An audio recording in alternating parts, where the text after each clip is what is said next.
It turns out that the panda who likes to exchange children for small apples not only becomes a family, but also takes the initiative to see the nurse coming over than Chengda, and he gives the cub next to him to the nurse without saying a word, for fear that if it is slowed down for a second, the nurse will not give the little apple.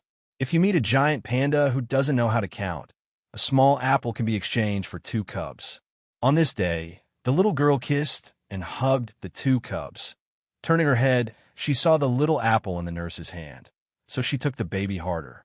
After the performance, she managed to get the little apple.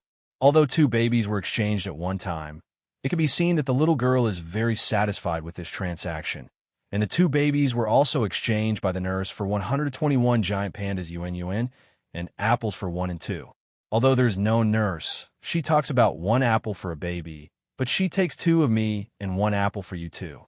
Wait for UN to react. The apple in my hand instantly became less fragrant. Some panda mothers are also very shrewd and began to negotiate conditions with the dad, and the dad sent a small apple, but he refused to trade, and if he wanted to take the child, he had to give the pot of milk. Of course, the most shrewd panda mother has to be Chengda. Once the dad brought a pot of milk, ready to exchange the baby with Chengda, Chengda found that it was wrong when he inspected the goods, and shouted in his mouth, and said to the father that he would not give the baby if he did not add honey. Even if the dad was kind and persuasive, Chengda just hugged the baby tightly, and the dad saw that Chengda was resolute, so he had to add honey.